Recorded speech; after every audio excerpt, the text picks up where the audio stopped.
할렐루야. 오늘의 예배 자리에서도 함께 주님을 기뻐하는 시간 되기를 소망합니다. 우리 함께 찬양하겠습니다.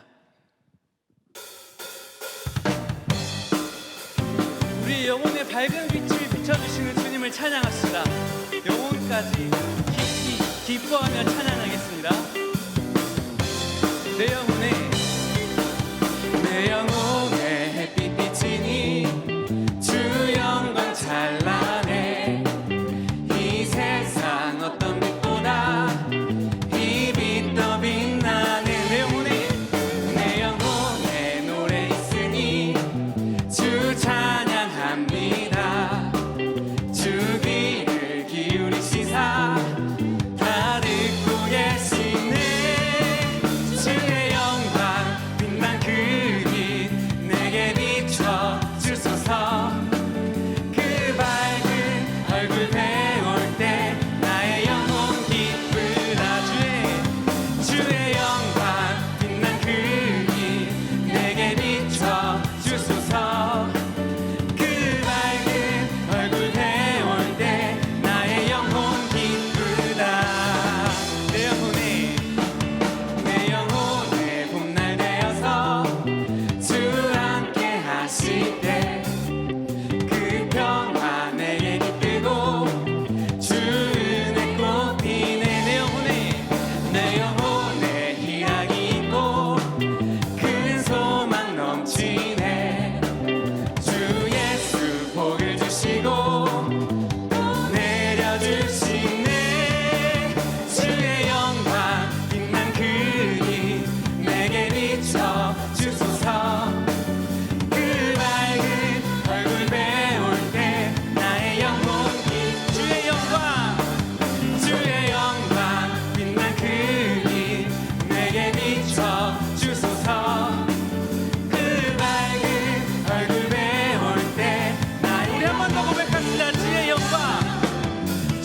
영광 빛난 그 빛 내게 비춰 주소서. 그 밝은 얼굴 배울 때 나의 영혼 기쁘다. 주의 영광 빛난 그 빛 내게 비춰 주소서. 그 밝은 얼굴 배울 때 나의 영혼 기쁘다. 기뻐하며 경배하세. 영광의 주 하나님. 주 앞에서 우리 마음 우리 한 번 더 고백합시다. 기뻐하며 경배하세. 영광의 주 하나님. 주 앞에서 우리 마음 피어나는 꽃 같아. 죄와 슬픔 사라지고 그 친구를 거치니 변함없는 기쁨의 주 밝은 빛을 땅과 하늘 만물들이 주의 솜씨 빛내고 별과 천사 노래소리 끊임없이 물과 숲과 산과 골짜 들판이나 바다나 모든 만물 주의 사랑 기뻐 차. 죄와 슬픔 사라지고 의심 구름 거치니. 죄와 슬픔 사라지고 의심 구름 죄와 슬픔 사라지고 의심 구름 거치니 변함없는 기쁨의 주 밝은 빛을 변함없는 기쁨의 주 밝은 빛을 주. 기뻐하며 함께 노래 부르리. 소리 높여 할렐루야.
귀한 나의 예수님 찬양합니다. 나의 치료자 나의 선한 목자 되신 주 예수 나 우리 박수치며 찬양합시다. 나의 창조자 나의 창조자 나의 구원자 가장 귀한 나의 예수님 찬양합니다. 나의 치료자 나의 선한 목자 되신 주 예수 나의 주 찬양하리. 나의 창조자 나의 창조자 나의 구원자 가장 귀한 나의 예수님 찬양합니다. 나의 치료자 나의 선한 목자 되신 주 예수 나의 주 찬양하. 예수 나의 주 우리 한 번 더 고백합시다. 예수 나의 주 찬양하리. 예수 나의 주 찬양하리. 나의 창조자 나의 구원자 가장 귀한 나의 예수님 찬양합니다. 나의 치료자 나의 선한 목자 되신 주 예수 나의 주 찬양하리. 예수 나의 주 찬양하리.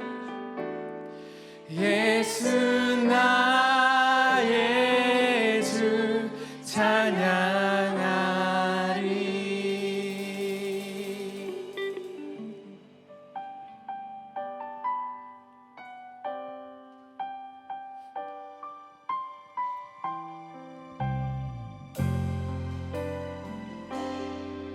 우리 함께 고백하겠습니다. 이곳에 임하신 하나님 나라 가난한 마음으로 바라보리라. 먼저 그 나라 그 뜻 구하며 나의 삶 드리리. 주님이 맡기신 하나님 나라 믿음의 눈으로 바라보리라. 하늘의 뜻이 이 땅 가운데 완성될 그날까지 믿음 다하여 그 위에 서리라. 하나님의 나라는 무너지지 않으리. 믿음 다하여 그 나라 세워가리라. 주님 곧 오실 때까지.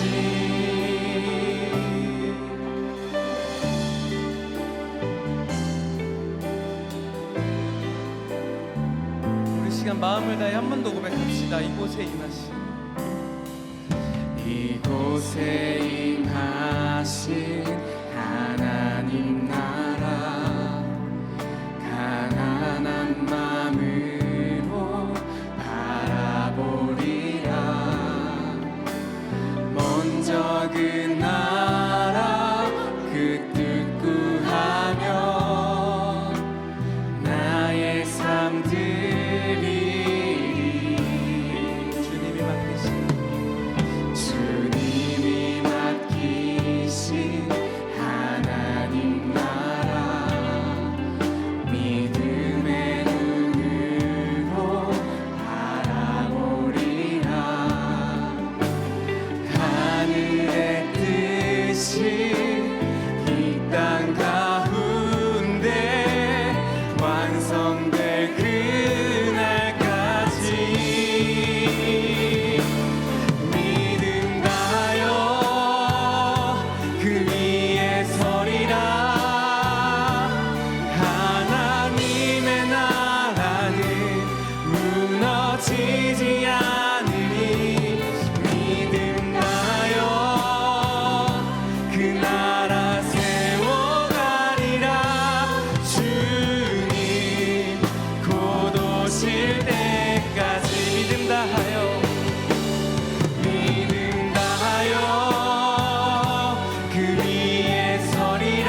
오실 때까지 믿음 다하여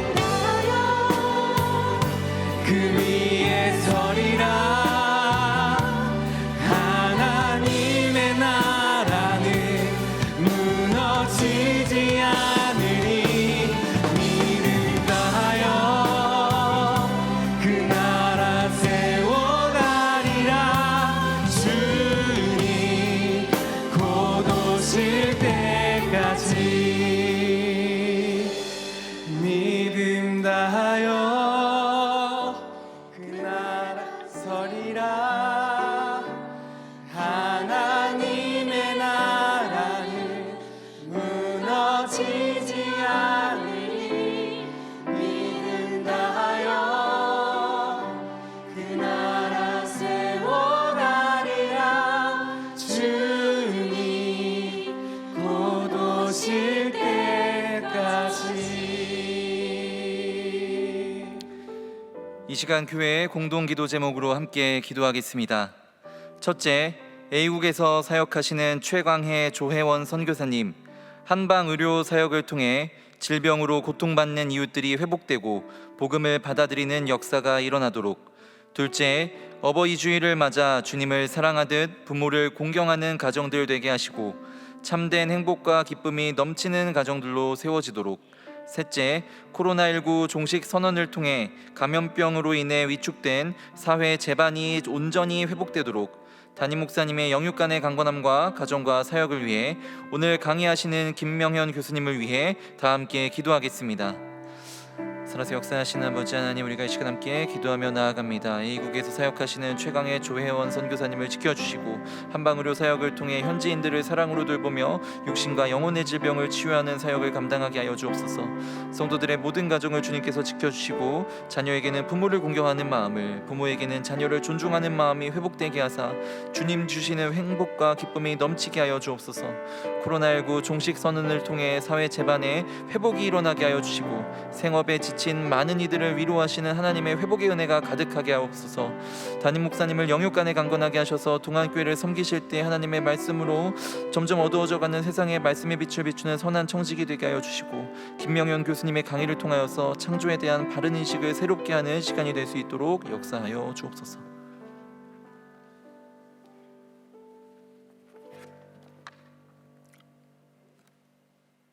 살아계신 하나님, 부활절 6번째 주일인 동시에 어버이 주일로 맞이하게 되었습니다.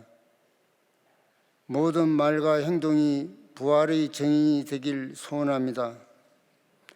행실이 깨끗하고 하나님의 법, 계명과 율례와 법도를 주셔서 불의를 행하지 않고 그 길을 따라 살며 성실하게 지키며 살도록 날마다 은혜를 더하여 주셔서 감사합니다. 장성한 분량의 믿음까지 성장할 수 있도록 도와주시길 원합니다. 예수님의 보배로운 피가 정결하고 성결하게 할 수 있음을 고백합니다. 더욱더 새롭게 하여 주시고 충만하게 주시길 원합니다. 영원토록 십자가 은혜 안에서 사는 삶이 되게 하여 주시길 기도합니다. 육신의 정욕과 안목의 정욕과 이생의 자랑에 매여 항상 기뻐하고 쉬지 말고 기도하며 범사에 감사하지 못했음을 회개합니다. 청지기로서 위탁받은 시간과 물질과 지식과 재능과 은사를 잘 관리할 수 있도록 도와주시기를 기도합니다. 날마다 회개의 영을 부어주시고 거듭남의 은혜를 덧입게 하여 주시옵소서. 하나님께 온전한 감사를 드리는 자는 원수의 영을 이길 수 있다 하셨습니다. 낮아지고 한없이 낮아져서 아름다운 그리스도의 향기를 나타내는 자가 되게 하옵소서. 오늘 어버이 주일로 예배 드리게 하시는 주님을 찬양합니다. 우리 모두가 존재하는 것은 하나님께서 어버이를 허락해 주셨기 때문입니다. 하나님을 사랑하듯 부모를 공경하는 말씀을 하셨사오니 주님의 말씀에 순종하는 가정의 달이 되게 하옵소서. 예배를 돕는 모든 손길을 주님께서 기억하여 주시길 원하며 특히 담임 목사님께 성령께서 지혜와 계시의 은사를 부어주시고 영육 간에 강건하게 하시고 성령님께서 필요한 것을 채우시고 인도하여 주시며 부교역자님들께도 같은 은혜가 내려주시기를 기도합니다. 오늘 저녁을 돕는 모든 성도님들께 주님의 한량없는 기쁨을 부어주시기를 기도합니다. 오늘 김명현 교수님을 모시고 성경과 과학이라는 제목으로 말씀을 듣습니다. 성령께서 인도하시고 마음에 새겨 삶의 원동력이 되게 하여 주시며 주님의 평안이 우리의 심령 가운데 넘치게 하여 눈과 귀를 열어주셔서 복된 자리가 되게 하여 주시길 기도합니다. 부활이요 생명이 되신 예수 그리스도의 이름으로 기도합니다. 아멘.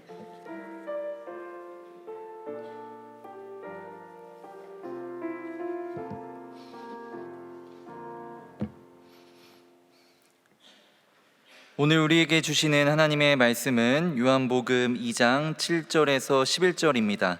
다 함께 일어나셔서 하나님의 말씀을 경청하겠습니다. 예수께서 그들에게 이르시되 항아리에 물을 채우라 하신즉 아기까지 채우니 이제는 떠서 연회장에게 갖다 주라 하심에 갖다 주었더니 연회장은 물로 된 포도주를 맛보고도 어디서 났는지 알지 못하되 물 떠온 하인들은 알더라. 연회장이 신랑을 불러 말하되 사람마다 먼저 좋은 포도주를 내고 취한 후에 낮은 것을 내거늘 그대는 지금까지 좋은 포도주를 두었도다 하니라. 예수께서 이 첫 표적을 갈릴리 가나에서 행하여 그의 영광을 나타내심에 제자들이 그를 믿으니라. 이것은 하나님의 말씀입니다. 아멘.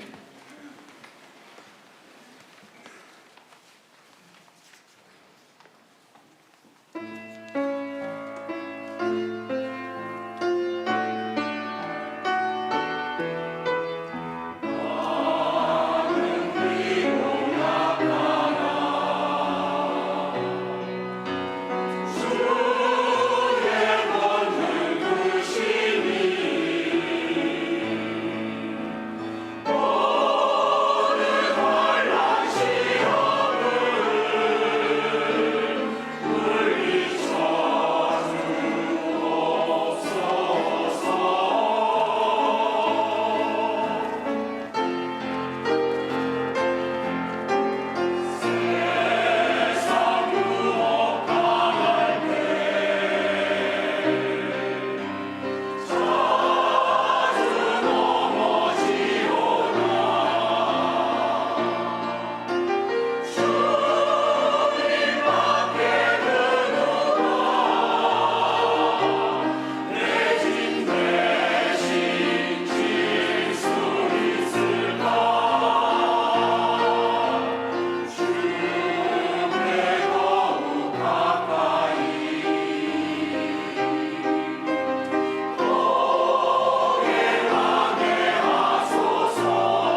네, 귀한 찬양 감사드립니다. 찬양대는 지정된 좌석으로 착석해 주시기 바랍니다. 이어서 김명현 교수님 나오실 때 동안의 박수로 환영하겠습니다.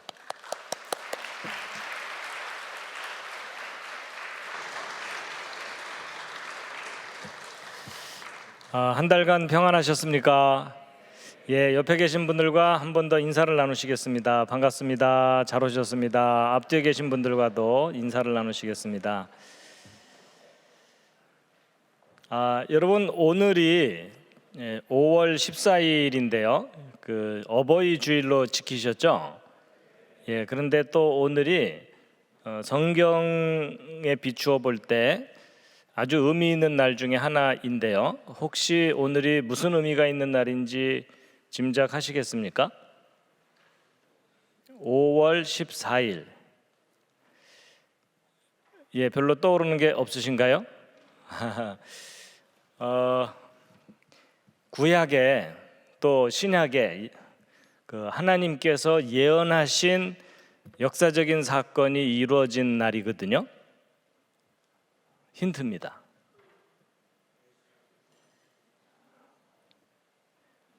하나님께서 이스라엘 백성을 전 세계로 흩으셨다가 먼 훗날 다시 이 자리로 돌아와서 다시 나라를 세우게 될 거다라고 예언을 하셨거든요. 근데 그것이 이루어진 날입니다. 무슨 날이냐면 이스라엘의 독립기념일입니다. 여러분, 이스라엘이 몇 년도에 독립했죠? 2000년 가까이 나라를 잃고 전 세계를 떠돌다가 이제 구약에 예언된 대로 다시 이 자리로 돌아와서 나라를 세우게 될 거다라고 예언하신 것이 이루어졌는데, 이스라엘이 독립한 연도가 1948년도입니다. 2차 세계대전이 끝나면서 2차 세계대전 때 유럽에 있는 이스라엘 사람들, 유대인들이 히틀러에게 600만 명이 학살을 당했습니다. 그래서 그들이 나라가 없기 때문에 이런 수모를 당하는구나 이래갖고 우리 죽더라도 고향에 돌아가서 죽자, 이런 각오로 옛날 그들이 잃어버린 땅, 팔레스타인, 가나안 땅이죠.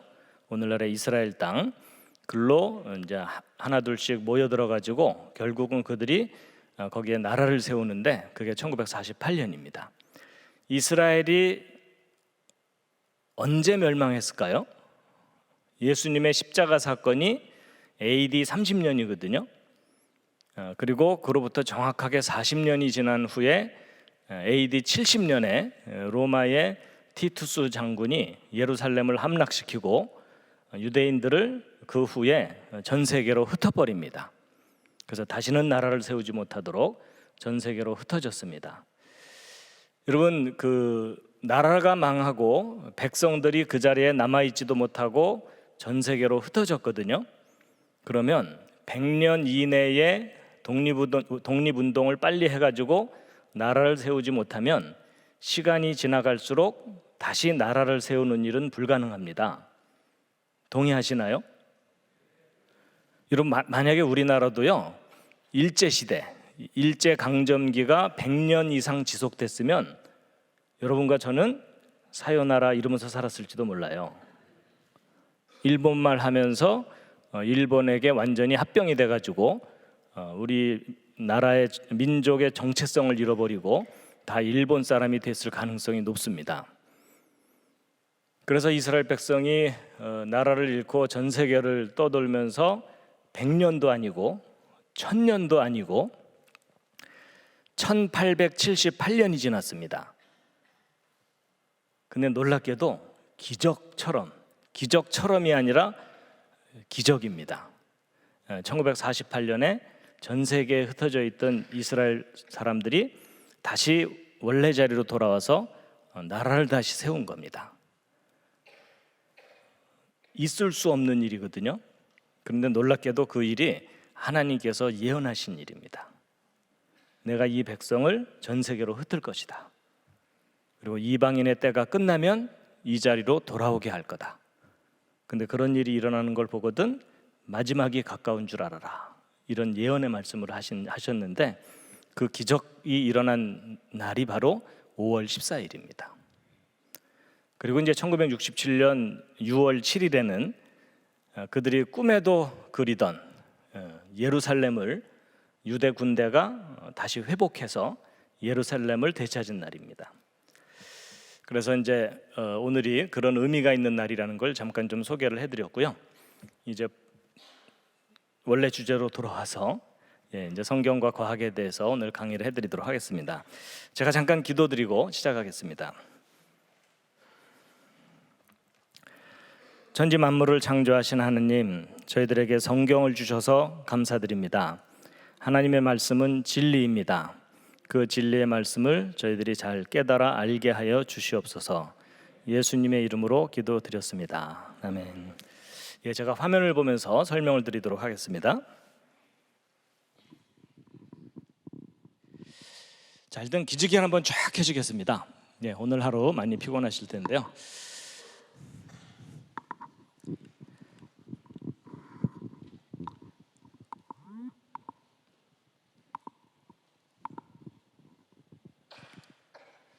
자, 오늘 참석하신 모든 분들을 환영합니다. 다시 한번 옆에 있는 분들과 환영 인사를 나누시겠습니다. 환영합니다. 잘 오셨습니다. 환영의 꽃입니다. 자, 지난 달에는 제가 아주 복잡하고 어려운 얘기를 했었어요. 창세기 1장 1절에 히브리어 원문을 수학적으로 분석하는 내용이었는데 재미있으셨나요? 거의 기절을 하셨죠? 그렇지만 지난달에 했던 그 내용은 너무 중요한 의미가 있습니다. 하나님의 말씀이 1.1획도 틀리지 않고 완전한 말씀이라는 과학적인 증거를 소개를 해드렸고요. 이제 오늘은 과학과 기적, 영혼은 다음 달에 제가 설명드리려고 하고요. 이제 과학과 기적에 대해서 소개해 드릴 텐데, 여러분 성경을 읽어보면 예수님께서 물 위를 걸어가시고 물로 포도주 만들고 이런 내용 나오죠? 믿으십니까? 일단 아멘으로 버티고 계시죠? 근데 여러분, 과학이 이렇게 발달한 시대에 물로 포도주 만들었다는 걸 믿으면 일반 사람들한테 정상 취급받아요? 비정상 취급받아요? 비정상 취급받죠? 근데 여러분은 믿으세요? 안 믿으세요? 믿으시죠? 그럼 여러분이 지금 정상이에요? 비정상이에요?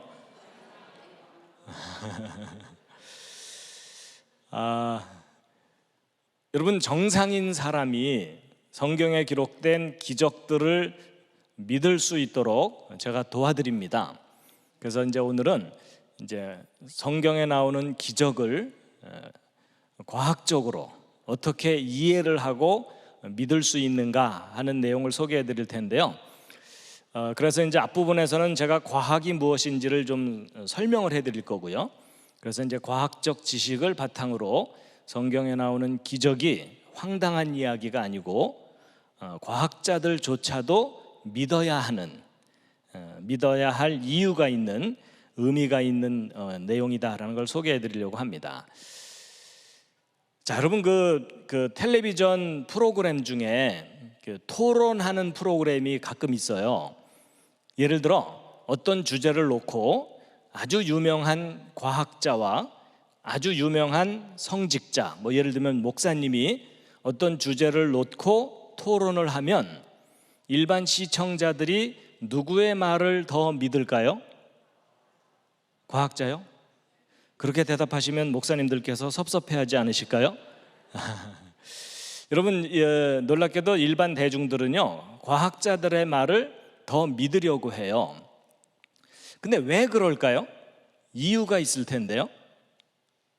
보통 이제 일반 사람들이 생각하기를 과학자들은 뭔가 근거를 가지고 얘기한다. 그리고 과학자들은 뭔가 객관적으로 얘기를 해준다. 이런 믿음이 있어요. 그럼 목사님들은 안 그러신가요?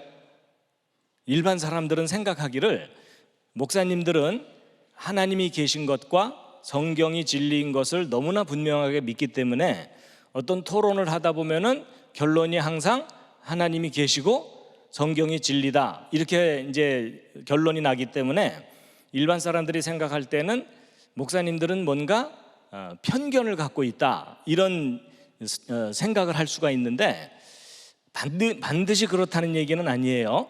이제 일반 사람들의 평균적인 생각이 그렇다는 거예요. 이런 과학자들도 얼마든지 잘못된 주장을 할 수 있고 근거 없이 주장하는 경우도 있습니다.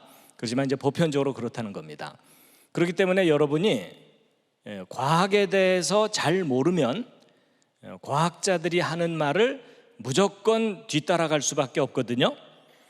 근데 여러분이 이제 과학에 대해서 조금만 알면 웬만한 과학자들보다 훨씬 올바른 판단을 할 수가 있는데, 제가 오늘 여러분이 과학을 전공하지 않았어도 올바른 판단을 할 수 있도록 이제 도와드리려고 하는 겁니다. 자, 여러분, 저것은 저의 미래의 모습이 아닙니다. 자, 여러분, 우리가 살고 있는 이 우주는 정말 신비로운데요, 이 신비로운 우주가 저절로 생겨났다는 진화론과 하나님이 만드셨다는 창조론, 두 가지 서로 다른 큰 주장이 있어요. 그래서 이제 진화론은 누군가 의도하지 않고 스스로 생겨나서 점점 변해온 거다, 이런 개념이고, 창조론은 그게 아니라 하나님께서 의도를 가지고 지혜와 능력으로 만드신 거다라는 겁니다. 자, 그런데 이제 둘 중에 어느 것이 맞는 말이냐 하는 것을 사람들이 따질 때 이 과학적 합리성이라는 것을 이야기합니다. 쉽게 얘기하면 근거가 있는 거냐, 앞뒤가 맞는 거냐, 이런 겁니다. 근데 이제 여러분, 안타깝게도요, 오늘날 교육계든 과학계든 교과서에 기록된 진화론만 인정하는 분위기입니다. 그렇죠? 근데 이런 상황에서 성경에 기록된 창조가 더 과학적이다 라고 주장하는 과학자는 사이비 과학자 취급을 받아요. 근데 여러분은 안타깝게도 지금 몇 달째 누구한테 강의를 듣고 계시는 거예요? 창조를 주장하는 소위 사이비 과학자에게 강의를 듣고 계시는 거예요. 여러분, 제가 비교적 말을 잘하는 편이죠. 근데 여러분은 지금 저녁 먹고 거의 혼수 상태죠. 그래서 여러분, 제가요, 얼마든지 말로 여러분을 속일 수도 있어요. 그렇기 때문에 여러분이 정신 바짝 차리고 제가 하는 말이 맞는 말인지 틀리는 말인지 좀 분별을 하실 필요가 있습니다. 근데 이제 오늘 이 시간에는요, 여러분의 신앙심은 잠깐 내려놓으시고 이제 하나님께서 우리에게 주신 이성, 이 지혜를 이용해서 어느 것이 옳은가 좀 판단을 하셔야 됩니다. 그래서 여러분, 진화론, 창조론 둘 중에 어느 것을 믿느냐도 중요하지만 어느 것이 더 맞는 말이냐, 이걸 판단해야 되거든요. 근데 이제 어느 것이 옳은 말인가를 판단하는 중요한 도구 중에 하나가 과학이에요. 그래서 여러분, 진화론과 창조론 둘 중에 어느 쪽이 더 과학적이냐, 바꿔 얘기하면 어느 것이 더 근거가 있느냐, 이걸 이제 확인해 볼 텐데, 여러분, 길이를 재려면 자가 반듯하고 정확해야 되죠. 삐뚤빼뚤한 자를 갖고 정확한 길이를 잴 수가 없죠. 그래서 어느 쪽 주장이 더 과학적이냐라고 말을 하려면 과학이라는 기준이 반듯하고 정확해야 돼요. 맞죠? 여러분, 과학에 대해서 질서 있는 생각이 없는 사람은 과학적인 토론을 할 수가 없습니다. 그래서 이제 제가 오늘 과학에 대해서 좀 정리해 드릴 텐데, 여러분, 제가 말하는 과학은 물질 세계를 다루는 자연과학을 의미합니다. 여러분, 오늘날 과학이라는 단어가 사람들에게 신뢰감을 주기 때문에 뭐 인문과학, 사회과학, 그냥 이것저것 다 과학자를 붙이긴 하지만 제가 말하는 과학은 물질 세계를 다루는 순수한 과학을 의미합니다. 자, 그런데 좀 뜬금없는 질문이지만 여러분, 과학이 뭐죠? 옆에 있는 분과 상의해 보시기 바랍니다. 과학이 도대체 뭡니까? 근데 여러분이 뭐 과학을 전공하지 않은 분들이 아마도 많으실 텐데, 전공도 하지 않으신 분들이 과학이 뭔지를 설명하기는 쉽지 않죠? 그럼 좀 더 쉬운 걸 물어볼게요. 과학은 좀 대답하기 어려우시지만 여러분, 사과 아십니까? 사과 다 아세요? 정말 제대로 알고 계세요? 자, 그러면 사과가 뭐죠? 과일. 그럼 배는 뭐죠? 그것도 과일. 그럼 사과하고 배는 같은 건가요? 그러면 사과는 사과 나름대로 특징을 설명해야 되고 배는 또 배 나름대로 특징을 설명해야지 사과에 대해서 정확하게 표현하는 거잖아요. 여러분, 옆에 있는 분과 한번 또 상의해 보세요. 사과가 뭔지. 근데 여러분, 재미있게도요, 사과가 무엇인지를 똑부러지게 정확하게 표현하기가 쉬울까요, 어려울까요? 이상하게 어려워요. 그래서 사과가 뭔지는 다들 알면서도 사과가 뭔지를 아주 분명하게 표현하기가 어렵거든요. 그래서 보통 사과가 뭐냐 그러면 너도 알잖아 이러면서 끝나요. 그렇죠? 그게 이제 왜 그러냐면, 여러분, 어떤 사물을 인식할 때 이 종합적 인식이라는 게 있고 분석적 인식이라는 게 있는데, 동양 사람들은 어느 쪽 인식이 더 강할까요? 종합적 인식이 강해요. 그래서 사과가 뭐냐 이렇게 물어보면은 옛날에 훔쳐먹다 들킨 것까지 다 떠올리느라고 사과가 뭔지 설명을 잘 못해요. 근데 이제 분석적 인식은 뭐냐면, 사과는 둥글고 빨갛고 맛이 시고 어쩌고 저쩌고 이렇게 설명을 하다 보면 점점점 사과가 구체적으로 떠오르죠. 근데 제가 이런 말씀을 드리는 이유가, 이제 과학이 뭐냐라는 질문에 대해서도 이제 분석적으로 생각하면 설명을 좀 할 수가 있어요. 그래서 여러분, 육하 원칙이라는 게 있죠. 누가, 언제, 어디서, 무엇을, 어떻게, 왜, 뭐 이런 거 있잖아요. 그런 것처럼 이런 과학은 누가 연구하는 거죠? 그냥 사람이 연구합니다. 근데 조건이 있어요. 제정신을 가진 사람이에요. 그 다음에 무엇을 대상으로 연구하는 거냐면 우주예요. 근데 여기 또 제한 조건이 뭐냐면 현재의 물리적 우주예요. 여러분, 과학자들은요, 과거도 직접 관찰을 못하고 미래도 관찰을 못합니다. 현재만을 관찰하고 연구하는 거예요. 그리고 비물리적인 영역은 과학이 측정을 못해요. 그래서 예를 들어 어떤 사람이 마음이 무겁다 그래갖고 그 무게를 재주지를 못해요. 당신 요즘 마음이 2톤입니다 이런 말 못하거든요. 그래서 과학은 항상 현재의 물리적 우주를 대상으로 연구하는 거고, 그걸 이제 어떻게 한다는 거냐? 잘 이해하고 다스리는 거예요. 이제 두리뭉실 표현하면 그래요. 근데 잘 이해하고 다스리는 체계적인 연구 방법을 과학적 연구 방법이라고 하는데, 그래서 과학을 알려면 저 과학적 연구 방법을 조금 알아야 돼요. 근데 이 과학적 연구 방법은 4단계로 설명할 수가 있는데, 첫 번째 단계가 관찰이에요. 과학은 뭔가 보는 것부터 연구를 시작해요. 그래서 어떤 사물이나 현상을 관찰하고, 이제 두 번째 단계는 사람은 뭔가를 보고 나면은요 생각을 하게 돼 있어요. 근데 이제 이렇게만 얘기하면 너무 좀 막연하니까 제가 여러분의 이해를 돕기 위해서 최선을 다해서 그린 첫 번째 작품이 있어요. 제 나름대로 최선을 다했어요. 여러분, 제가 무슨 법칙을 설명하려는 걸까요? 만유인력의 법칙. 여러분, 그 사과나무에서 사과가 떨어지는 걸 보면서 뉴턴이라는 사람이 만유인력의 법칙을 발견했다, 뭐 이런 얘기가 널리 퍼져 있죠. 자, 요 그림을 보시면서 대답을 해주세요. 이런 과학적 연구의 첫 번째 단계가 뭐라고요? 관찰이에요. 그래서 사과나무에서 사과가 떨어지는 걸 관찰을 했어요. 두 번째 단계가 뭐라 그랬죠? 생각이라 그랬죠. 근데 여러분, 이 두 번째 단계인 생각이 중요해요. 여러분, 보통 사람들은 이거 떨어지는 걸 보면 무슨 생각하죠? 먼저 가서 주워 먹어야 되겠다라는 생각이 강하게 드시는 분들은 가능한 한 과학계로 오지 마시기 바랍니다. 하나라도 내다 팔아야 되겠다, 장사하시면 되고요. 노래가 나온다, 음악 하시면 되고요. 근데 과학자들은 이거 떨어지는 걸 보면 무슨 생각을 할까요? 왜 떨어질까? 여러분, 바로 그게 중요한 포인트인데, 여러분, 왜라는 걸 생각하는 이유가 뭐냐면 인과율이라는 걸 믿기 때문에 그래요. 좀 어려운 단어인데, 인과율이 뭐냐면 어떤 결과에는 반드시 뭐가 있다?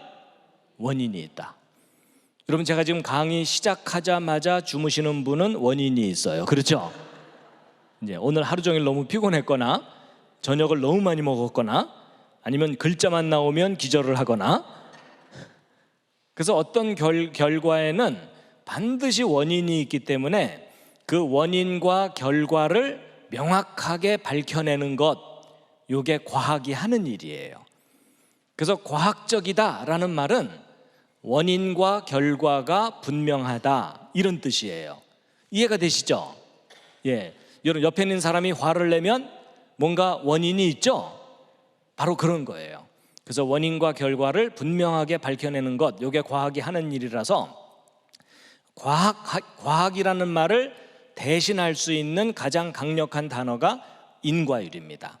그래서 이제 과학자들이 원인과 결과를 밝혀내기 위해서 뭐 실험도 하고 연구도 하고 토론도 하고 밤도 새고 뭐 이러는 거예요. 그래서 이제 과학자들이 나름대로 이런 원인 때문에 이런 결과가 생겼구나라는 걸 알아내고 나면 이제 그다음 세 번째 단계가 뭐냐면요, 표현이에요. 여러분, 어떤 과학자가 평생 연구했는데 한마디도 안 하고 죽었다. 그럼 그 사람이 뭘 연구했는지 어떻게 알겠어요? 그렇죠? 그래서 이제 과학자들은 자기들이 연구한 결과를 이제 발표를 하게 되는데, 과학자들이 연구 결과를 발표할 때 잘 들어보면 결국은 둘 중에 하나의 형태로 발표를 합니다. 하나가 뭐냐면 법칙이고요, 하나가 이론이에요. 자, 여러분, 평소에 뭐 법칙이 뭔지 이론이 뭔지 별로 관심 없으셨겠지만 이 시간에는 잠깐 구별해서 생각해 보겠습니다. 여러분, 옛날에 중고등학교 다닐 때 학교에서 과학 시간에 과학의 법칙들 배운 거 혹시 떠오르는 거, 기억나는 거 있으세요? 아무 법칙이나 외쳐보시죠. 무슨 법칙이 있었죠? 질량 보존의 법칙, 그리고 만유인력의 법칙, 그 다음에 중력의 법칙, 또 무슨 법칙이 있죠? 여기까지가 한 개예요. 그렇죠? 예, 그 밖에도 이제 뭐 유전의 법칙이라는 것도 있고요. 머피의 법칙은 과학 법칙 아닙니다. 예, 그건 아니고요. 그 다음에 이제 연력학 법칙이라는 것도 있어요. 그 다음에 여러분 학교 다닐 때 배웠던 과학의 이론, 무슨 이론, 이런 거 혹시 떠오르는 거 있으세요? 예, 상대성 이론. 예, 사람들이 내용은 잘 몰라도 제목은 좀 알아요. 그 다음에 또 무슨 이론이 있죠? 여러분, 빅뱅 이론이라는 게 있어요. 이게 뭐냐면 이 우주가 맨 처음 시작될 때 뻥 터지면서 시작됐다, 대폭발 이론이라는 이론이거든요. 자, 그 다음에 이제 진화론도 이론이고요, 창조론도 이론이고, 하여튼 론자 들어가는 것은 대부분 이론이에요. 근데 OK 캐시론 이런 건 과학 이론이 아니에요. 예. 그 다음에 이제 이론과 비슷한 게 설이라는 게 있어요. 뭐 대륙이동 설. 자, 여러분, 평소에 뭐 법칙, 이론 이렇게 구별 안 해보셨겠지만, 그런데 만유인력의 법칙 이렇게 표현을 하지 만유인력의 이론 이렇게는 표현을 안 하거든요. 그리고 빅뱅 이론 이렇게 말을 하지 빅뱅의 법칙 이렇게는 또 표현을 안 해요. 그러면 법칙과 이론을 구별한다는 얘기는 뭔가 기준이 있으니까 구별하겠죠. 그 기준이 뭘까요? 그게 뭐냐면 실험적인 증명이에요. 자, 실험적인 증명을 쉽게 말씀드리면 누구나 해봤더니 그렇게 되더라, 이런 거예요. 예를 들면 제가 이 리모컨을 놓으면 떨어지고 이거 하루 종일 놔도 하루 종일 떨어지죠. 여러분, 제가 이걸 하루 종일 놓으면 얘가 미안해서라도 한 번은 옆으로 가줘야 되잖아요. 근데 얘는 하루 종일 놔도 하루 종일 떨어지죠. 이게 바로 증명되는 거예요. 그래서 이제 증명이 되려면 두 가지가 필요한데, 첫 번째는 다시 관찰할 수 있어야 돼요. 그리고 두 번째는 뭐냐면 예외가 없어야 돼요. 저 두 가지를 다 만족해야만 증명되는 거예요. 그래서 여러분 이거 놓으면 항상 똑같은 결과가 관찰되고 예외가 없죠. 그래서 이게 바로 만유인력의 법칙, 중력의 법칙인 거예요. 근데 이제 이론은 뭐냐? 그럴듯한 설명이지만 다시 관찰할 수 없거나 다시 관찰할 수 있어도 예외가 발생하면 이론이에요. 그래서 예를 들어 빅뱅 이론 있죠? 여러분 이 빅뱅 이론은 이 우주가 맨 처음에 뻥 터지면서 시작됐다는 이론이거든요. 근데 이 이론을 전 세계에 많은 사람들이 믿고 있어요. 과학자들도 믿고 있고. 근데 여러분 그 빅뱅 이론이 단점이 있어요. 뭘까요? 여러분 빅뱅 이론을 주장하는 사람들한테 가서 여러분이 한마디만 물어보면 돼요. 네가 봤어? 아니 여러분 이 우주가 150억 년 전쯤 뻥 터지면서 시작됐다고 하는데 그거 본 사람이 있어요 없어요? 그럼 확인된 거예요? 확인되지 않은 거예요? 확인되지 않은 거라 확실한 게 아니에요.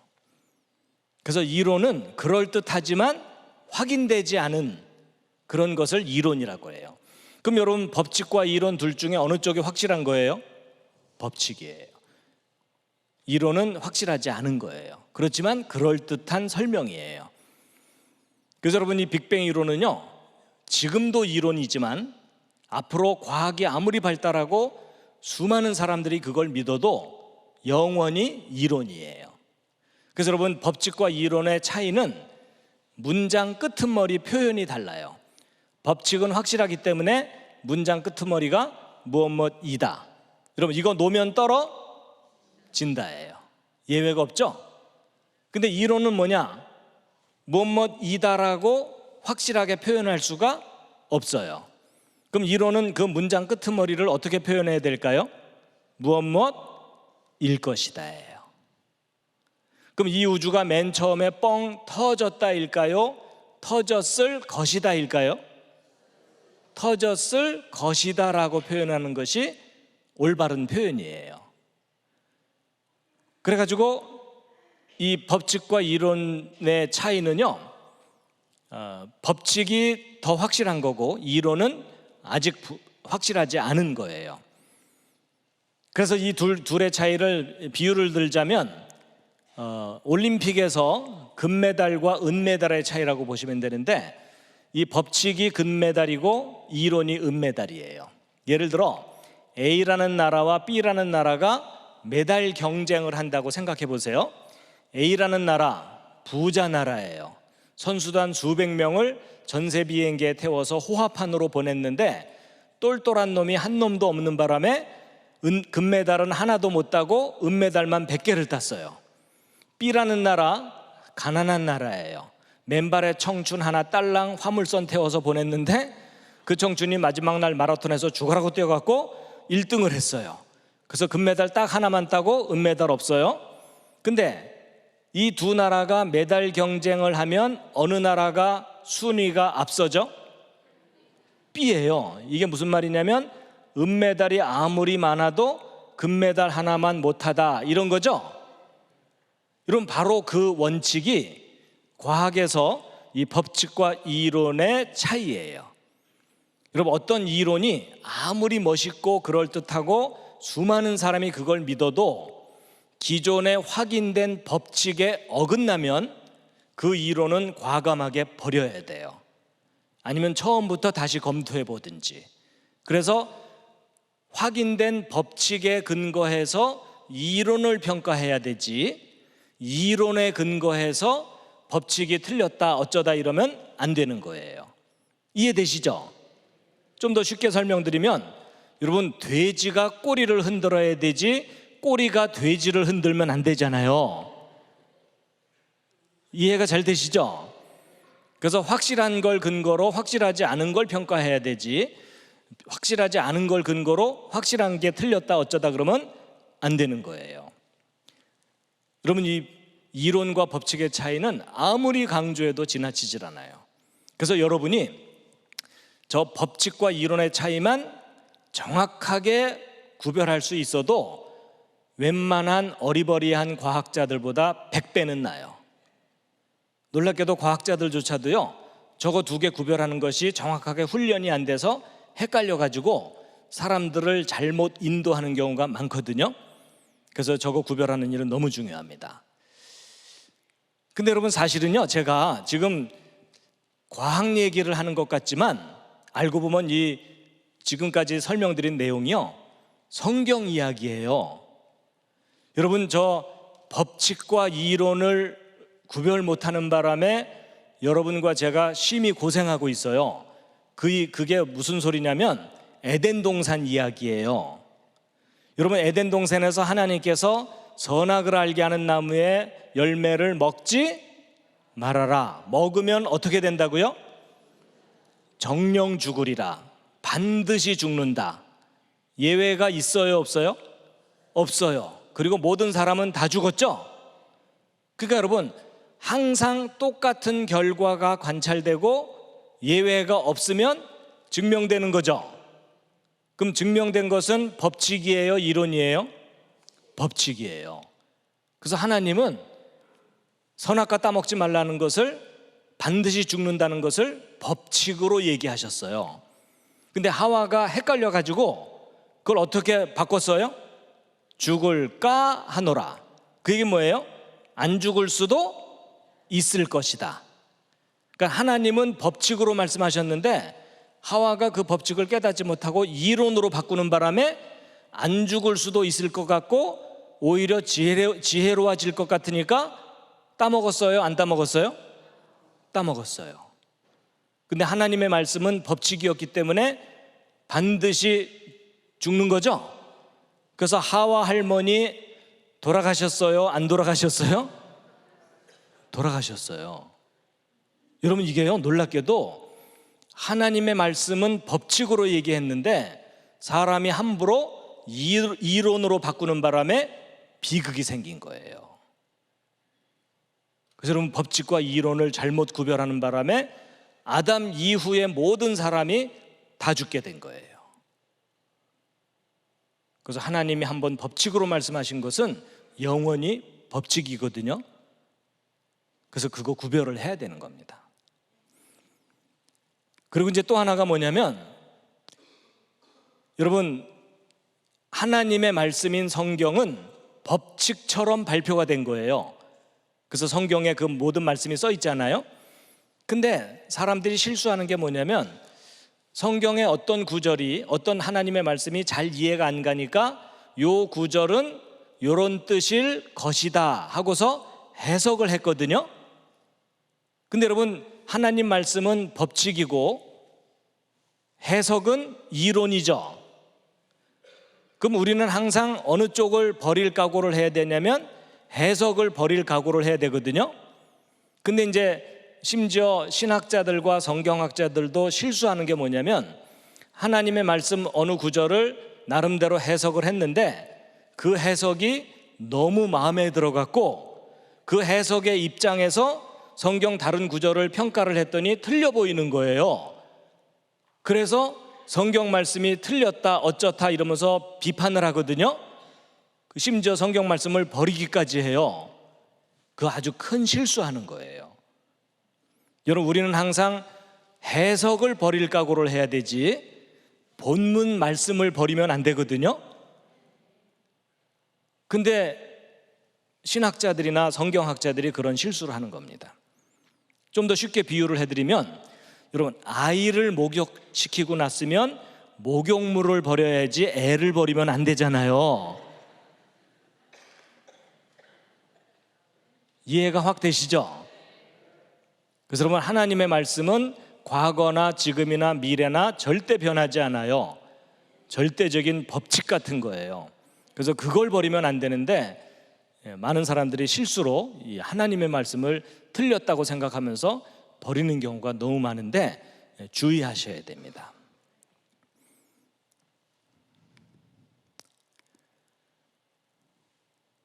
자, 그 다음에 이제 과학자들이 발견한 이론이나 법칙 이런 걸 응용하는 단계가 네 번째 단계입니다. 그래가지고 이제 그 이론이나 법칙을 이용해서 어떤 발명품들을 만들어내는 건데, 여러분, 일반 사람들은 뭐 법칙이 뭔지 이론이 뭔지 관심 없어요. 휴대폰이나 빨리 새 거 만들어라 이러면서 살고 있는 겁니다. 자, 그래가지고 여러분, 제가 이제 과학이 무엇인지를 좀 설명드렸는데, 그래서 과학이 뭐죠? 하여튼 듣기는 들었는데 정리는 안 돼요. 그렇죠? 예, 여러분 이제 지혜를 가진 인간이 현재의 물리적 우주를 잘 이해하고 다스리는 건데, 잘 이해하고 다스리기 위해서 체계적인 연구 방법이 필요한데, 그 연구 방법의 첫 번째 단계는 관찰, 두 번째 단계는 생각. 생각에서도 뭐가 중요하다고요? 인과율. 어떤 결과에는 반드시 원인이 있다. 이제 그거를 밝혀내는 건데, 그렇게 밝혀낸 것을 나름대로 이제 두 가지로 표현하는데, 이론 또는 법칙인데 저걸 구별하는 일이 아주 중요하다 그랬죠. 확실한 것과 확실하지 않은 걸 잘 구별해야 된다. 그리고 이제 네 번째 단계가 이제 응용하는 거다. 자, 이 부분은 좀 시간 관계상 좀 넘어가고요.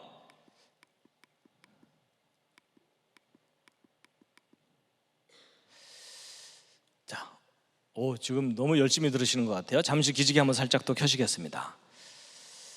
집중을 하시는 건지 기절하신 건지 확인하기 위해서. 자, 여러분, 제가 이제 앞부분에 약간 좀 지루하지만 이 과학이 무엇인지를 좀 이렇게 설명을 해드렸는데, 이제 그런 걸 왜 설명해드렸냐면, 이 과학이 무엇인지를 좀 정리를 하고 나면 그렇게도 모든 것을 가능하게 해줄 것 같은 과학이 해결해 주지 못하는 엄연한 한계가 있어요. 이 과학의 한계들을 모를 때 보통의 사람들이 미신, 맹신, 불신 이런 게 생겨요. 그래서 이제 과학 연구의 한계를 좀 살펴볼 텐데요. 여러분, 아까 과학적 연구가 4단계가 있다 그랬죠? 근데 첫 번째 단계가 관찰이죠. 그럼 과학은 관찰하는 것으로부터 시작하는 거잖아요. 그럼 관찰할 수 없는 것은 과학적으로 정확하게 밝혀낼 수 없다는 얘기겠죠. 그게 이제 과학의 첫 번째 한계예요. 그래서 여러분, 과학은 이제 시간, 공간, 물질과 같은 이 물리적인 영역은 탁월하게 다룹니다. 그래서 여러분, 과학자들이요, 1억 분의 1초, 1조 분의 1g 이런 걸 측정을 해요. 근데 그렇게 정교한 측정을 하는 과학자들이 다루지 못하는 영역이 뭐냐면 비물리적인 영역이에요. 그 대표적인 대상이 마음이에요. 그럼 실례지만 옆에 있는 분 한번 살짝 보시죠. 옆에 있는 분 마음이 보이십니까? 시커멓습니까? 여러분, 어떤 사람이 마음이 무겁다 그래서 과학자들이 무게를 재주지 못하죠? 그리고 마음은 눈에 보이지도 않죠? 근데 눈에 보이지 않지만 마음이 있어요, 없어요? 마음이, 자, 앞에 있는 분 혹시 마음이 있으세요? 어디? 자, 여러분 각자 자기 마음이 있는 곳을 가리켜 보세요. 어떤 분 여기. 아니, 그렇게 막연하게 하지 마시고 정확하게 심장 옆에 몇 센치. 근데 사실은 제 질문이 틀린 건데요, 마음은 위치가 있진 않아요. 그렇지만 마음은 분명히 존재합니다. 그래서 마음이 심하게 아픈 경우가 있잖아요. 그렇죠? 그래서 여러분, 마음은 과학자들이 직접 측정하는 게 아니고 심리학이라는 분야에서 따로 다룹니다. 마음뿐만 아니라 정신이라든지 영혼 이런 것들은 과학자들이 직접 다루지를 못합니다. 그래서 여러분, 저도 과학을 공부하지만 제 마음을 현미경으로 관찰해서 존재한다고 믿는 게 아니고요, 마음은 관찰할 수 없지만 다른 방법으로 인식하고 깨달아야 됩니다. 자, 이 부분도 잠깐 넘어가고요. 자, 그다음에 이제 과학자들이 해결하지 못하는 또 다른 한계가 뭐냐면, 실험적으로 증명되는 것만 확실하게 말할 수 있죠. 그럼 실험적으로 증명하지 못하는 건 과학자들이 확실하게 말할 수 없다는 뜻이죠. 그러니까 과학자들이 확실하게 말하지 못하는 한계가 있어요. 그래서 증명이 되려면 다시 관찰해야 되는데 한 번밖에 일어나지 않는 현상은 과학자들이 증명을 못해요. 그 대표적인 예가 역사예요. 역사. 그래서 역사는 패턴은 되풀이되지만 역사적인 사실 자체는 증명을 못합니다. 예를 들면 이런 거예요. 여러분, 거북선을 누가 만들었죠? 이순신 장군의 부하들이. 그렇죠? 뭐 그분이 직접 대배지를 했겠어요? 근데 우리는 이제 대표성을 띠고 이순신 장군이 거북선을 만들었다고 이제 알고 있는데, 근데 여러분, 이순신 장군이 거북선을 만들었다는 것을 여러분이 어떻게 그렇게 확신을 하세요? 직접 봤어요? 직접 보셨어요? 아무도 본 사람 없죠? 근데 어떻게 그렇게 확신을 하세요? 여러분, 이걸 잘 생각해 보면 여러분은 놀랍게도 믿음을 갖고 계시는 거예요. 여러분, 이순신 장군이 거북선을 만들었다는 것은 역사 기록에 대한 믿음이지 그 사실을 직접 눈으로 확인하는 게 아니에요. 근데 이제 한국에서 살면서 이순신 장군이 거북선 안 만들었을 걸 이러고 돌아다니면 돌 맞아요. 그렇죠? 근데 이제 이런 게 있어요. 여러분, 옛날에 역사 시간에 우리나라 삼국시대라는 거 배우셨죠? 그래서 고구려와 백제와 신라가 한반도와 만주 땅에 걸쳐서 있었다, 이렇게 배우셨죠? 근데 여러분, 오래전부터 일부 사람들이 어떤 주장을 하냐면 이것은 일제시대 때 축소되고 왜곡된 삼국시대 역사다. 실제 우리나라의 삼국시대는 중국 본토까지도 삼국시대의 무대였다. 여러분, 이런 주장 들어본 적 있으세요? 대부분 처음 듣는 이야기일 건데, 놀랍게도 저런 주장을 하는 사람들이 나름대로 구체적인 근거들을 제시를 하는 내용들이 있거든요. 근데 그런 걸 좀 읽다 보면은요, 그럴듯하게 느껴져요. 자, 그렇다면 여러분, 왼쪽, 오른쪽 어느 쪽이 진짜 우리나라 역사죠?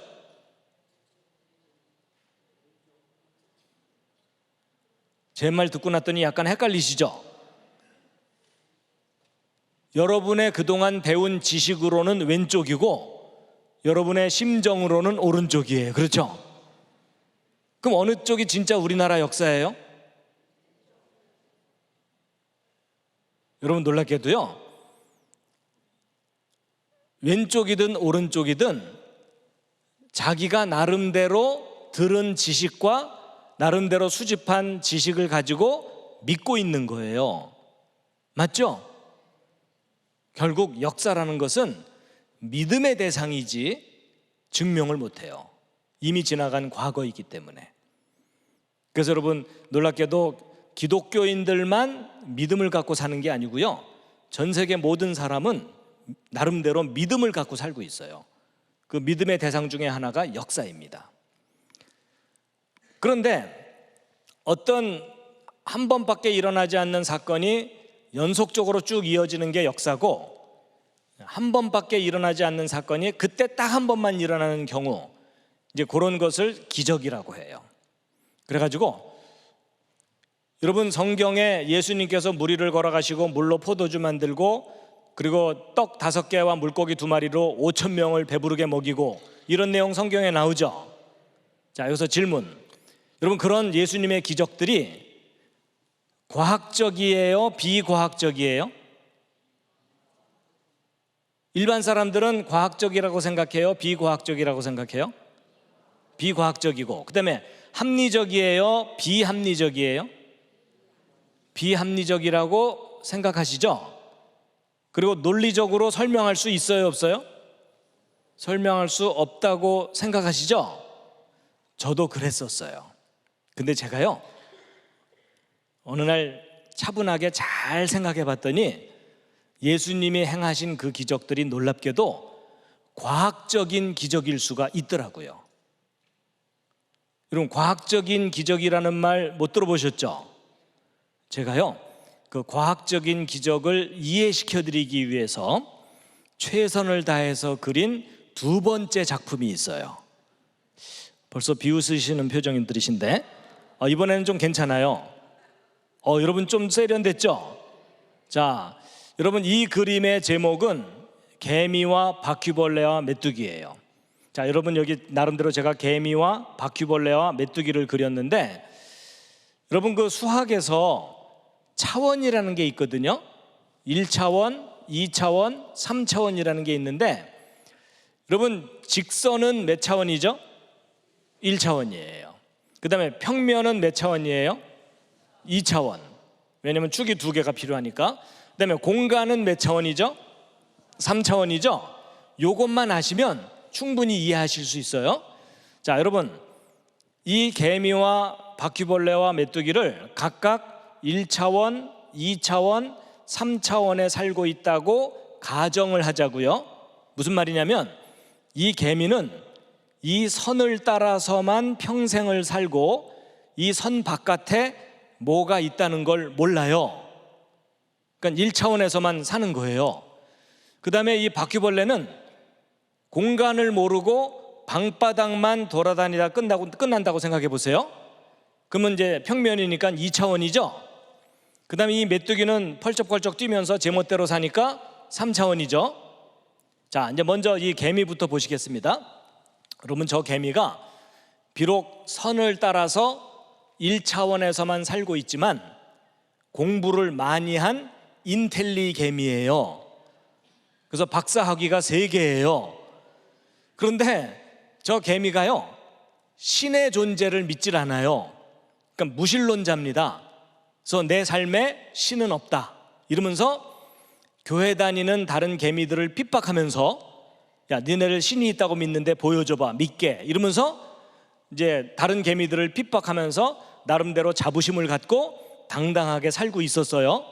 근데 이 개미에게 어느 날 뜻하지 않은 사건이 일어났어요. 뭐냐? 바퀴벌레 한 마리가 자기 앞을 쓱 지나간 거예요. 개미가 놀랬을까요? 안 놀랬을까요? 놀랬죠. 뭔가가 하나가 자기 차원으로 쑥 들어왔다가 사라졌잖아요. 개미가 놀래긴 했지만 워낙 이성이 강했기 때문에 내가 어젯밤에 잠을 잘못 자서 헛걸봤는가 보다 이러고 무시하고 그냥 지나갔어요. 근데 이 바퀴벌레가 한 번만 나타났으면 별 문제가 없었을 텐데 며칠 후에 또 한 번 그 앞을 지나간 거예요. 개미가 이번에는 진짜 놀랬어요. 왜냐하면 자기가 한 번만 봤으면 잘못 본 건데 2번이나 연거푸 봤으니까 지난번 본 게 잘못 본 게 아닌 거죠. 그래갖고 이 개미가 차분하게 생각해 봤더니 자기가 지금 기적을 본 거예요. 왜냐하면 여러분 잘 보세요. 이 개미는 A 지점에 존재하다가 B 지점으로 이동하려면 이 중간을 반드시 거쳐야 되죠. 근데 놀랍게도 이 바퀴벌레가 A 지점에 나타났다가 중간에서 전혀 관찰되지 않았는데 B 지점에서 다시 나타났죠. 개미는 저걸 할 수 있어요, 없어요? 못해요. 근데 누가 하셨어요? 바퀴벌레님이 하셨죠? 개미가 볼 때는 평범한 일이에요, 기적이에요? 기적을 본 거예요. 그래갖고 이 개미가 2번째 바퀴벌레가 나타난 날 방탕했던 과거를 청산하고 신의 존재를 인정하는 신앙을 가진 개미가 된 거예요. 그러면 저 개미에게는 누가 신이에요? 바퀴벌레님이 신인 거예요. 그래갖고 이 개미가요, 다른 개미들을 만나면 간증 집회를 하기 시작하는 거예요. 신께서 내 앞에서 기적을 보여주셨다 이러면서. 그래갖고 이 개미의 신앙심이 점점 깊어지더니 결국은 무슨 신앙으로 발전했을까요? 재림신앙으로 발전한 거예요.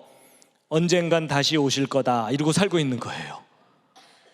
자, 그런데 이 바퀴벌레는 자기가 개미에게 신적인 존재가 되어 있는 줄도 모르고 방바닥에 빵부스러기 찾아서 돌아다니고 있었거든요. 근데 메뚜기 한 마리가 내려앉더니 잠시 머물다가 사라졌어요. 뛴 거죠. 그렇죠? 다시 내려앉는 순간 주여 어디 갔다 오시나이까 이렇게 된 거죠. 그래서 저를 제자로 삼아 주시옵소서 이런 다음에 메뚜기가 다시 뛰면서 뭐라 그랬을까요? 다시 오마 이렇게 했죠. 그래갖고 이 바퀴벌레도 두 번째 나타난 날 이후로 재림신앙을 갖게 된 거겠죠. 자, 상황이 다 이해가 되셨죠? 제가 이제 정리를 해드릴게요.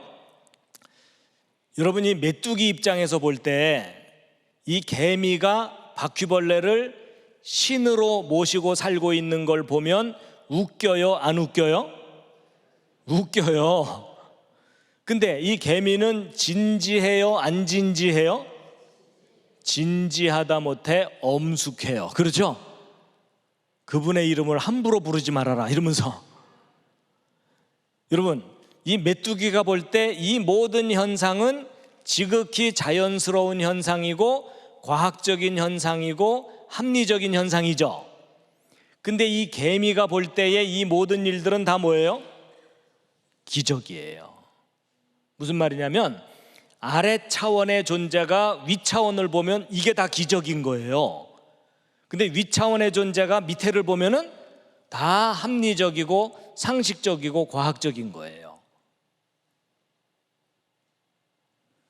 근데 여러분 놀랍게도 여러분과 제가 개미나 바퀴벌레 같은 상황일 수가 있어요. 여러분과 제가 뛰어넘지 못하는 차원이 하나 이상 있거든요. 그 중에 하나가 시간이에요. 시간. 여러분 지난달에 여러분과 제가 만났었죠. 근데 한 달 지난 후에 지금 이 자리에서 또다시 만났죠. 여러분 이게요 평범한 일 같지만 기적이 일어난 거예요. 왜냐하면 지난 한 달 동안 여러분과 제가 시간 속에서 같은 속도로 살아왔기 때문에 만나게 된 거예요. 여러분 중에 다른 사람보다 시간을 앞질러 가거나 뒤처져서 오면은 여러분과 제가 한 달 후에 이렇게 만날 수가 없는 거예요. 그래서 이제 모든 사람들이 시간 속에서 같은 속도로 이렇게 살아가고 있기 때문에 늘 만나는 거거든요. 근데 만약에 우리를 뛰어넘는 어떤 더 높은 차원의 존재가 우리 시간 속에 들어왔다가 사라졌다가 다시 나타났다가 또 다시 사라지고 그럴 수도 있겠죠. 근데 그것을 우리가 보면은 평범한 일이에요? 기적이에요? 기적인 거예요. 근데 성경에 그런 내용이 써 있을까요? 안 써 있을까요? 써 있어요. 그래가지고 그 대표적인 예가 이제 뭐냐면 좀 전에 제가 방금 전에 말씀드린 걸 좀 그림으로 좀 보여드릴게요. 여러분 A라는 사람과 B라는 사람이 시간 속에서 똑같은 속도로 이렇게 살면은 어느 정도 시간 지난 후에 서로 만날 수가 있겠죠. 근데 만약에 B라는 사람이 시간에서 살아가는 속도가 너무 빠르거나 너무 느리면 서로 만날 수가 없겠죠. 그래서 모든 사람들은 같은 속도로 이렇게 살아가고 있는데 어떤 우리보다 더 높은 차원의 존재가 우리 시간 속에 잠깐 들어와서 살다가 다시 사라졌다가 그리고 먼 훗날 다시 우리 시간 속으로 다시 들어올 수도 있겠죠. 근데 저런 모든 것을 우리가 볼 때는 기적 같은 일이죠. 근데 위 차원에 계신 분이 볼 때는 너무나 당연한 일인 거예요. 그래서 이와 같은 일이 결국 자세한 설명은 좀 줄이고요. 여러분 요한복음 8장을 보면 예수님께서 이스라엘 사람들하고 대화를 하다가 돌 맞아 죽을 뻔한 일이 있었거든요. 그 부분인데 함께 한번 읽어보시겠습니다. 시작. 너희 조상 아브라함은 나의 때 볼 것을 즐거워하다가 보고 기뻐하였느니라. 유대인들이 가로되 네가 아직 50도 못 되었는데 아브라함을 보았느냐. 예수께서 가라사대 진실로 진실로 너희에게 이르노니 아브라함이 나기 전부터 내가 있느니라 하시니 저희가 돌을 들어 치려 하거늘 예수께서 숨어 성전에서 나가시니라. 여러분 예수님이요 이스라엘 사람들한테 아브라함이 태어나기 전부터 내가 있었다 이 말을 했더니 이스라엘 사람들이 예수님을 돌로 쳐 죽이려고 그랬거든요. 근데 여러분 아브라함보다 내가 먼저 있었다는 말이 돌 맞아 죽을 정도로 심한 말처럼 들리세요? 별로 그렇지 않죠? 근데 여러분, 그 이스라엘 사람들은 경우가 좀 다른데, 여러분, 아브라함은 이스라엘 사람들의 뿌리가 되는 사람이고요. 왜냐하면 아브라함으로부터 이스라엘 사람들이 나왔거든요. 그래서 거의 뭐 신은 아니지만 신격화될 정도로 존경을 받는 인물이에요. 근데 새파랗게 젊은 예수라는 청년이 나타나더니 내가 아브라함보다 먼저 있었다는 얘기는 아브라함도 내 손자다, 그런 얘기죠. 예를 들어 여러분, 조그만 어린아이가 여기 앞에 서갖고 여러분한테 내가 니네들 할아버지다 이러면은 화나는 일이죠. 바로 그래서 여러분, 예수님께서 유대인들한테 이제 돌 맞아 죽을 뻔한 거예요. 근데 사실 예수님은 아브라함 정도가 아니라 아담을 창조하신 분이죠. 그러니까 여러분, 예수님은 아담을 만들기 전부터 있었던 분이기 때문에 틀린 말을 한 게 아니에요. 그래서 천지를 창조하신 분께서 이 땅에 잠시 오셨다가 우리의 죄를 해결하시고 승천하셨다가 나중에 재림하시겠죠. 바로 이 말씀을 하신 건데, 그 이야기를 들은 이스라엘 사람들이 이해를 한 거예요, 못한 거예요? 못 알아들은 거예요. 그래서 결국 예수님은 우리 차원을 뛰어넘는 하늘에서부터 오신 분인데, 이제 그걸 그때 당시 사람들이 알아듣지를 못한 거였다는 거죠. 그래서 내가 현실 속에서 증명 가능한 것만 인정하고 증명하지 못하는 것들은 인정을 못하겠다 하고 마음을 닫아둔 사람들에게, 아니다, 증명하지 못하지만 우리보다 더 높은 차원의 존재가 있을 수 있다라는 것을 이해시켜 줄 수 있는 불후의 명작 개미와 바퀴벌레와 메뚜기입니다. 어떻게 도움이 좀 되셨습니까? 그래서 여러분, 사람들이요, 증명이 안 되는 건 못 믿겠다고 고집하는 경우들이 많거든요.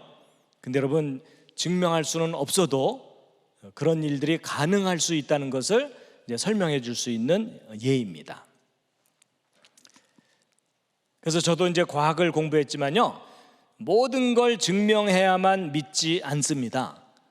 우리가 증명할 수 없는 영역이 있구나, 이제 이것을 인정할 때 이제 우리보다 더 높은 차원에 대해서 인식할 수가 있습니다. 자, 이 부분도 조금 넘어가고요. 자, 마지막으로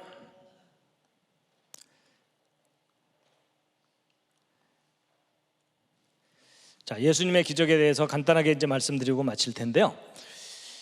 여러분, 예수님께서 이 땅에 계실 때 여러 가지 기적들을 행하셨는데, 그 중에 첫 번째 기적이 뭐였죠? 물로 포도주를 만든 거였어요. 그렇죠?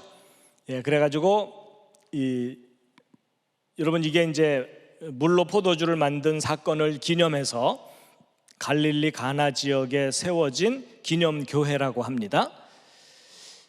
근데 여러분, 물로 포도주를 만들었다는 것을 여러분은 쉽게 믿으실지 모르지만 저같이 과학을 공부한 사람들은 믿기가 힘들어요. 왜냐하면 저걸 과학적으로 따지면은요, 물이 포도주가 된 건 뭐냐면 H2O가 C2H5OH로 물이 에틸알코올로 변한 거예요. 여러분, 없던 탄소 생겼죠. 수소 숫자 안 맞죠. 엉망이에요. 여러분, 학교에서 과학 선생님이 이런 일이 가능하다고 가르치면은 그냥 놔둬야 돼요? 내보내야 돼요?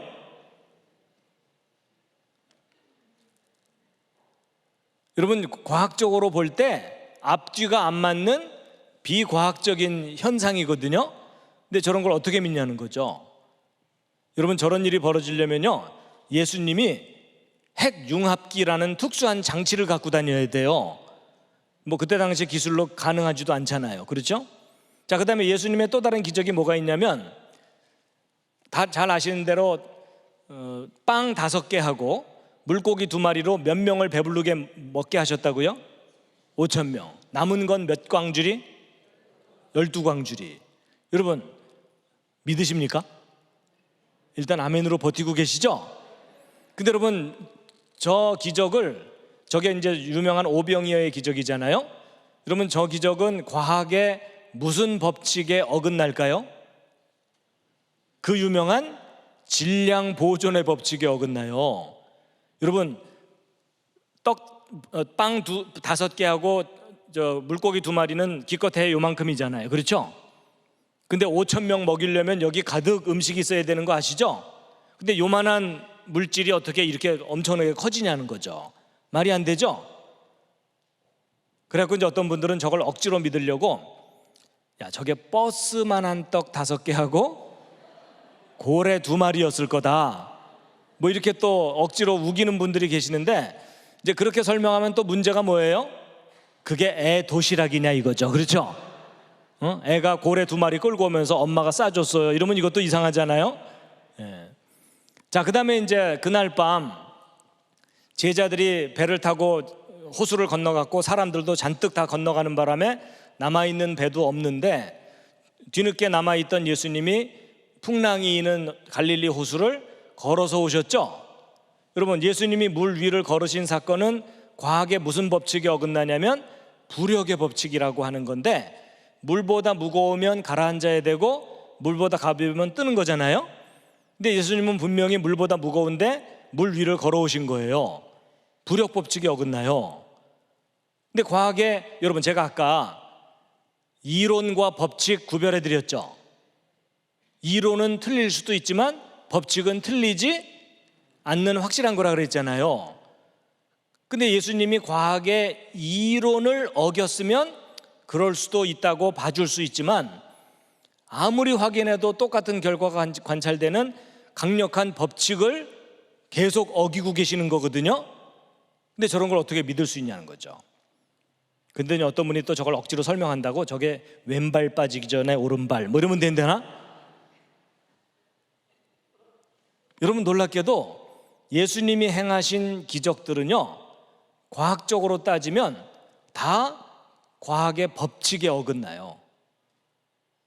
아니, 여러분은 믿는다고 치더라도 저같이 과학을 공부해서 박사학위 받았다는 사람이 저런 걸 믿으면 돼요, 안 돼요?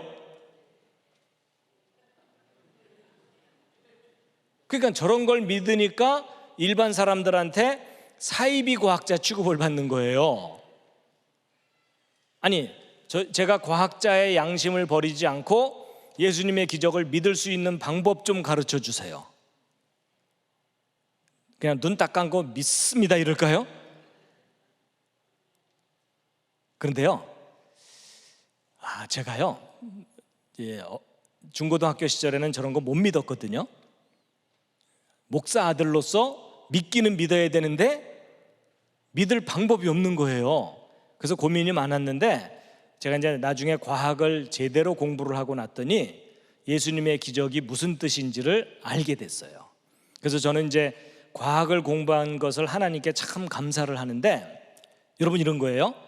제가 이제 과학을 공부하고 났더니 법칙이 무엇인지를 정확하게 알게 된 거예요. 법칙은 인간이 어길 수가 없어요. 그렇거든요. 근데 제가 법칙이 무엇인지를 정확하게 알고 났더니 법칙에서 벗어날 수 있는 분이 어떤 분인지를 깨달은 거예요. 여러분, 세상 모든 사람들은요, 과학의 법칙을 벗어나지 못해요. 근데 만약에 과학의 법칙에서 벗어날 수 있는 분이 혹시 있다면 그분이 누굴까요? 그 모든 법칙을 정하신 분이에요. 제가 어느 날 그걸 깨달은 거예요. 그래갖고 여러분, 제 친구들이 저한테, 야, 너 과학 공부해서 박사학위 받은 놈이 어떻게 저런 걸 믿냐, 그렇게 공격을 해오면, 예전에는 제가 우물쭈물하면서 대답을 못했거든요. 그냥 밥이나 먹자 이러면서 그랬거든요. 근데 지금은 제가 이제 친구들이 그런 식으로 공격하면 제가 이번에는 무슨 말 하는지 아세요? 야, 너는 이런 내용 때문에 예수를 안 믿냐? 나는 이런 내용 때문에 예수를 믿는다. 왜냐하면, 아니, 예수님이 물 위를 걷다가 빠지셨다. 그런 예수를 내가 왜 믿냐? 모든 사람은 물 위를 걷다가 다 빠지는데 이분이 물 위를 걸으셨다면 둘 중에 하나다. 첫 번째, 성경이 거짓말이든지. 근데 만약에 성경에 기록된 내용이 기록된 그대로 사실이라면 이분이 물 위를 진짜 걸으신 거잖아요. 그러면은 모든 법칙을 정해놓으신 분이기 때문에 가능한 거죠. 그렇죠? 그래서 제가요, 야, 너는 이것 때문에 예수를 안 믿냐? 나는 이것 때문에 예수를 믿는다. 물 위를 걸을 수 있는 분이라면 이분이 나를 구원해 주실 수 있다는 증거 아니냐? 너는 이것 때문에 안 믿지만 나는 이게 믿을 수 있는 증거다. 여러분 생각해 보세요. 만약에 성경에 착하게 살아라, 때리지 말아라, 도둑질하지 말아라, 이런 도덕적이고 이 교훈적인 얘기만 성경에 가득하잖아요. 저는 오히려 예수를 믿을 수가 없어요. 왜냐하면 저도 그 비슷한 말은 얼마든지 할 수 있거든요. 산은 산이고 밥은 밥이로다, 이런 얘기 할 수 있잖아요. 근데 여러분, 제가 과학자로서 절대 못하는 게 뭐냐면 과학의 법칙에서 벗어나는 일이거든요. 근데 제가 못했는데 예수님이 그 일을 하셨다면 예수님은 이 모든 법칙을 정하신 창조자 하나님이시라는 증거죠. 그래서 여러분, 성경 기록은 변하지 않아요. 근데 성경 기록을 어떤 관점으로 바라보느냐는 사람에 따라 다르거든요. 그래서 여러분, 여기 혹시 컵이 있나요? 예, 여기 컵이 있네요. 여러분, 컵이 이렇게 있을 때 컵을 맨날 이쪽에서만 바라보면 손잡이가 보여요, 안 보여요? 그러니까 맨날 이쪽으로만 바라보던 사람은요, 이제 죽을 때 이 컵은 손잡이가 없다 이러고 결론을 내고 죽어요. 근데 어느 날 맨날 이렇게만 바라보다가 어느 날 반대쪽에서 봤더니 손잡이가 있어요, 없어요? 있는 거죠. 그러니까 성경의 기록은 변하지 않는데 맨날 믿지 못하는 관점에서만 성경을 바라보면 황당한 얘기만 잔뜩 들어있는 거예요. 근데 어느 날 관점을 바꿔보면은 예수님이 물 위를 걸으신 사건은 예수님이 하늘로부터 오셨다는 진짜 증거인 거예요. 이해되시죠? 그래서 여러분, 제가 기적을 증명하기 때문에 예수를 믿는 게 아니고요, 기적을 오히려 증명 못하기 때문에 예수를 믿는 거예요. 왜냐하면 그분은 하늘로부터 오신 분이기 때문에 기적을 일으키신 거니까. 맞죠? 그래서 여러분, 예수님은 유능한 분이 아니고요, 물 위를 빨리 달리면서 안 빠질 수 있는 그런 분이 아니고요, 물 위를 천천히 걸어도 빠지지 않을 수 있는 전능하신 분이었던 겁니다. 그런 전능하신 하나님을 믿으시기를 바라겠습니다. 잠깐 기도드리고 마치겠습니다.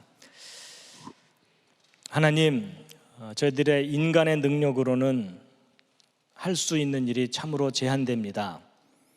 오늘 이 시간에 과학의 한계를 깨닫게 하시고 그 한계를 뛰어넘는 분이 어떤 분인지를 깨닫게 하시고 알게 하시니 감사드립니다. 하나님, 저희들이 믿는 하나님은 유능하신 하나님이 아니라 전능하신 하나님이십니다. 그 전능하신 하나님에 대한 증거들이 성경에 가득 담겨 있는데 저희들이 성경에 대한 믿음을 잃지 않게 하여 주시옵소서. 오히려 성경이 말하고 있는 바를 정확하게 사람들에게 증언하게 하여 주시옵소서. 예수님의 이름으로 기도드렸습니다.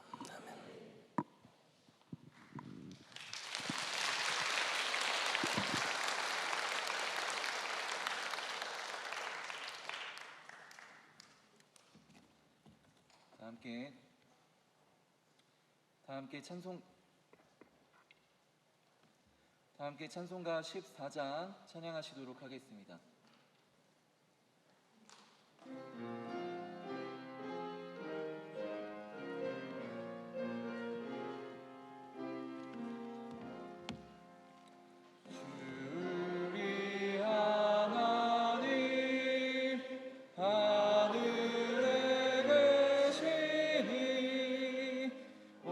천하 만민 주 앞에 단소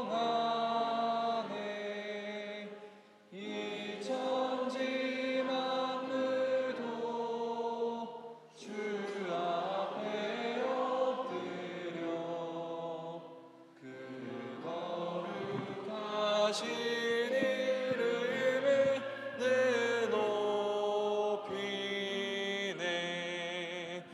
주 언약하신 것 끝까지 지키니 저 하늘 나라 향하여 북하리라. 왕은 배울 때 내 맘이 기쁘고 영원히 주의 영광을 찬양하리. 왕의 왕 되신 주 하늘에 계시니 이 세상 죄악 이기신 그 주 예수.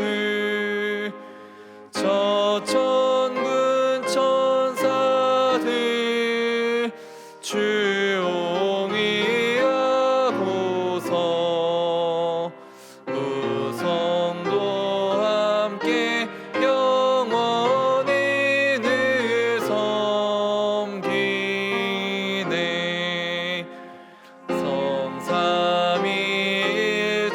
성삼위일체께 승리한 무리들 다 기쁜 소리 높여서 감사드려. 창조주 하나님 내 주님 되시니 주 앞에